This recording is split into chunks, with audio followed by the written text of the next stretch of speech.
हड़प्पा सभ्यता के कृषि पर हम चर्चा करते हैं कि उस जमाने में कृषि कैसे होती थी, खेती कैसे होती थी। देखिए, भारत में कृषि की जो शुरुआत होती है वो स्पष्ट रूप से तब होती है नवपाषाण काल से होती है। नवपाषाण काल में एक स्थल है मेहरगढ़। मेहरगढ़ से हमें बहुत बड़े पैमाने पर कृषि के साथ मिलते हैं। मेहरगढ़ पाकिस्तान के बलूचिस्तान प्रांत में स्थित है और उसको मिट्टी का कटोरा भी कहा जाता है, क्योंकि वहां पर बहुत बढ़िया खेती होता है, तो रोटी के कटोरा के नाम से फेमस है। तो अब ऐसे दौर में जो हड़प्पा सभ्यता की अगर हम बात करते हैं तो मेहरगढ़ से उन्होंने एक सबक लिया, यानी नवपाषाण काल से ही स्पष्ट होता है खेती की जो शुरुआत होती है। चावल की खेती, गेहूं की खेती, जौ की खेती, ये बड़े पैमाने पर मेहरगढ़ से इसकी शुरुआत हो जाती है और ये कड़ी आगे बढ़ती है। अब यहाँ से कुछ और किस्मों की भी हम चर्चा करते हैं कि विभिन्न प्रकार के जो खेती की और किस्में थी, जो फसलें थी, उसको उन्नत दिशा में देने का काम हड़प्पा वासियों ने दिया था। तो हड़प्पा सभ्यता में कृषि का बहुत तेजी से विस्तार हुआ। तो जब विस्तार होता है तो इससे नगरीय क्रांति को भी बल मिला था। लेकिन उस जमाने में जो खेती होती थी वो लकड़ी के बने हल से होती थी। उस जमाने में जो लोहे का हल था उसका प्रयोग नहीं होता था, क्योंकि लोहे का आविष्कार लगभग 1000 ईसा पूर्व के आसपास उत्तर प्रदेश के एटा जिले के अतरंगी खेड़ा से होता है।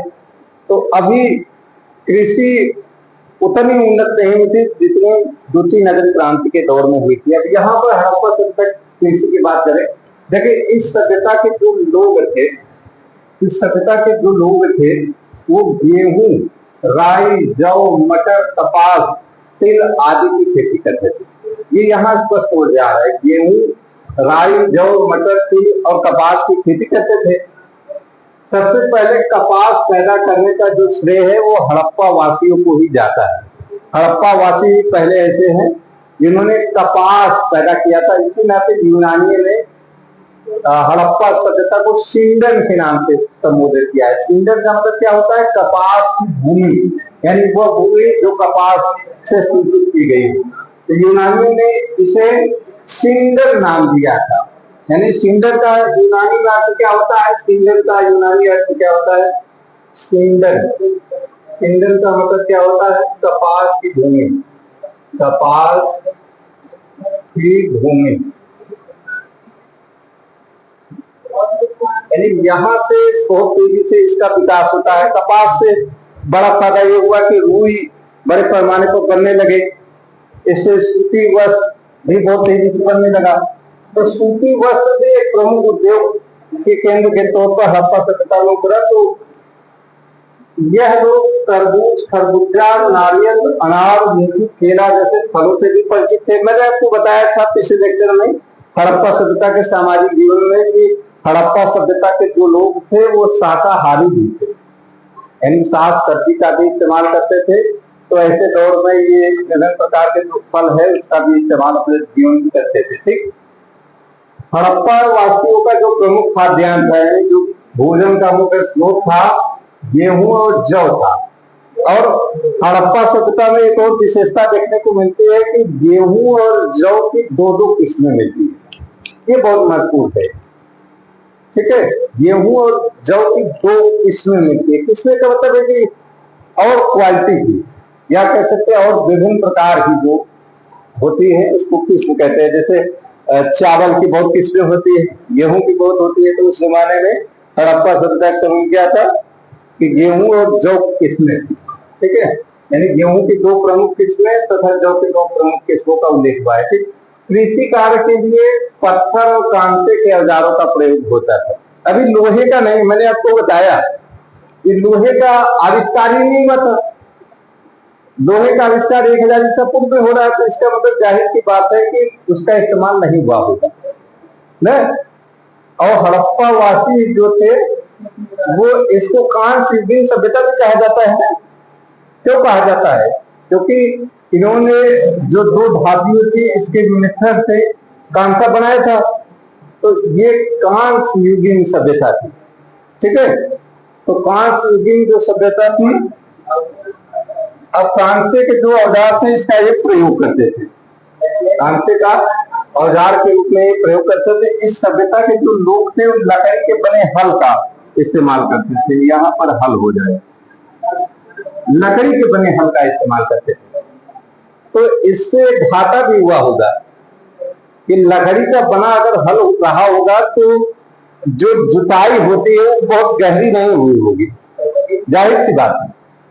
लोहे के जब हल का जो इस्तेमाल हुआ या लोहे के बने जो फाल होते हैं उसका इस्तेमाल अगर कृषि में होता था तो इससे जुताई और गहरी होती है, लेकिन ये लकड़ी का था तो इसका मतलब है कि उतनी गहरे स्तर पर जुताई संभव नहीं थी। इस तरह से हड़प्पा सभ्यता में उतना खेती नहीं हुआ होगा जितना हम आगे चलकर 6वीं शताब्दी ईसा पूर्व में देखते हैं कि जब लोहे के फाल का इस्तेमाल बड़े पैमाने पर खेती होता है तो उससे द्वितीय नगरीय क्रांति को बल मिला था।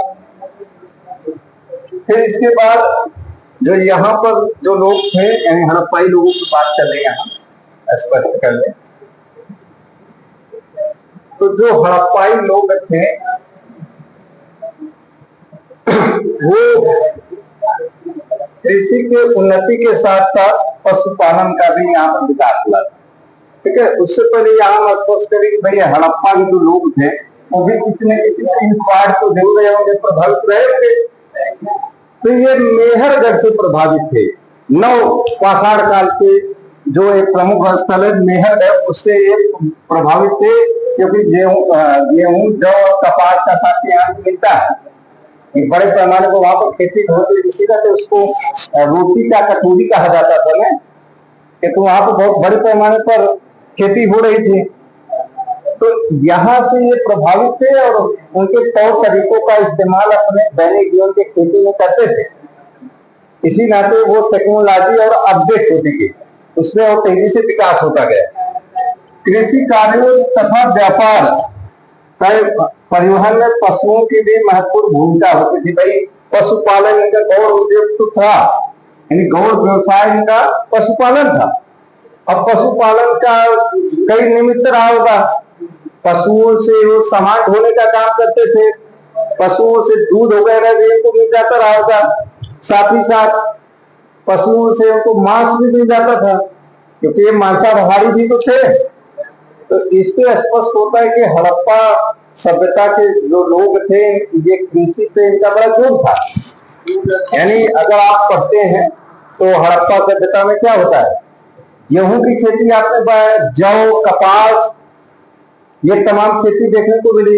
इसके अलावा विभिन्न प्रकार के फल का भी इस्तेमाल कर रहे हैं, नारियल तरबूजे का भी इस्तेमाल ये कर रहे हैं, खरबूजा का इस्तेमाल कर रहा है, ठीक। इसके गेहूं की 2 विभिन्न किस्मों का, जौ की 2 विभिन्न किस्मों का उल्लेख मिलता है। पशुपालन का एक गौड़ उद्योग था और साथ ही साथ यहाँ यह स्पष्ट होता है कि नव पाषाण काल से के प्रमुख स्थल मेहरगढ़ के इन्होंने सबक लिया कि खेती कैसे होती है और वहां पर गेहूं और कपास की जो खेती होती थी, जो जौ की खेती होती थी, उससे भी वो बहुत प्रभावित थे। मानव ने अपने दैनिक जीवन में इसका बड़ा इस्तेमाल किया, ठीक है। तो अब अगले लेक्चर में हम बात करेंगे हड़प्पा सभ्यता की। अगर बात करेंगे तो उसमें हम यहाँ पर स्पष्ट कर देते हैं हड़प्पा सभ्यता के जो धार्मिक जीवन उसकी हम चर्चा करेंगे कि हड़प्पा सभ्यता के लोगों का धार्मिक विश्वास कैसा था, वो ईश्वर को मानते थे कि नहीं मानते थे, वो किसकी पूजा करते थे किसकी पूजा नहीं करते थे, उस दौर में पूजा पद्धति कैसी थी, लोगों में पूजा के जो संस्कार थे उसकी बात कर लेते हैं, ठीक है।